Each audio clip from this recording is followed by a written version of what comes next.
On dit que l'histoire appartient au passé, mais et si une seule loi de 1794 façonnait encore les conflits en Afrique aujourd'hui? Ce document juridique oublié détient la clé d'une crise géopolitique moderne.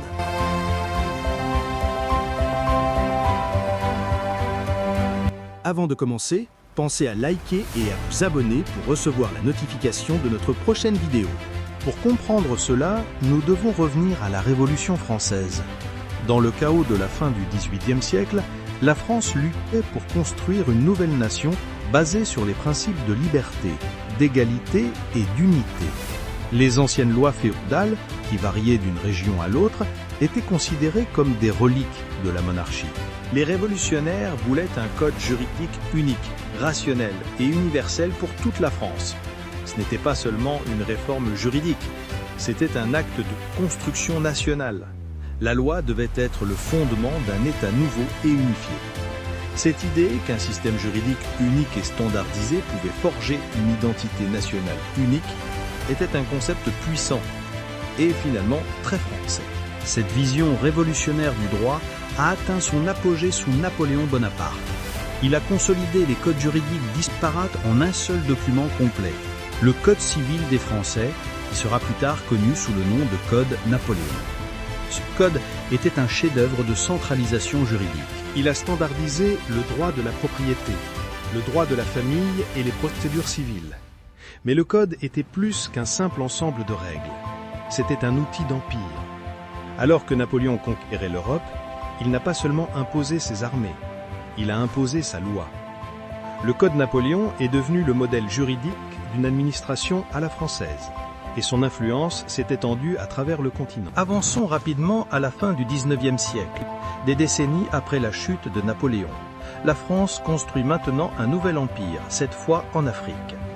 L'administration coloniale française, toujours guidée par les principes de centralisation et de standardisation de l'ère révolutionnaire, a vu dans le Code un outil parfait pour la domination coloniale. C'était un système juridique complet qui pouvait remplacer les coutumes et les traditions locales, souvent considérées comme primitives et désorganisées. Les puissances coloniales françaises ont imposé le Code, avec quelques modifications, sur leur nouveau territoire, de l'Afrique de l'Ouest à l'Afrique du Nord. Ce fut une étape cruciale de leur mission civilisatrice, transformer les sociétés africaines en remplaçant leurs systèmes juridiques locaux par un système français. Cette imposition d'un système juridique étranger a créé une nouvelle division artificielle. Les sociétés coloniales étaient souvent régies par un double système de droit. Pour les citoyens français et certaines élites locales assimilées, le code civil s'appliquait.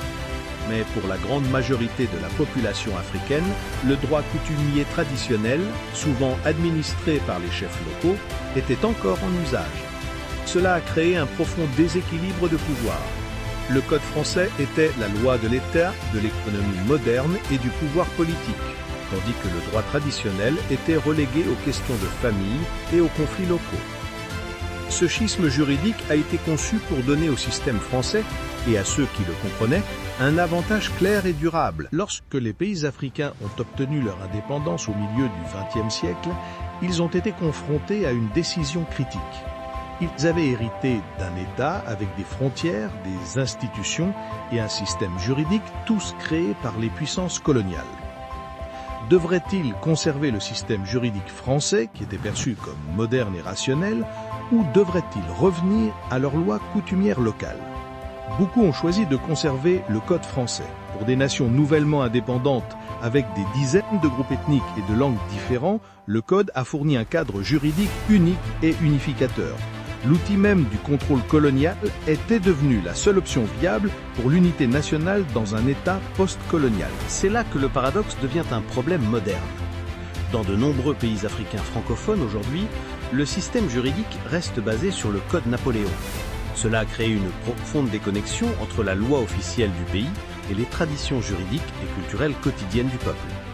Dans les conflits fonciers, familiaux ou d'héritage, des litiges surgissent souvent entre ceux qui suivent la loi officielle, basée sur le droit français, et ceux qui adhèrent aux traditions coutumières locales. Cette tension juridique, cet affrontement entre deux modes de vie très différents, est un héritage direct d'une loi qui a été créée pour résoudre un problème en France il y a plus de 200 ans. C'est une ligne de conflit invisible, un fantôme du passé qui hante encore le présent. Ainsi, la prochaine fois que vous entendrez parler de tensions politiques ou sociales dans un pays africain francophone, pensez au Code.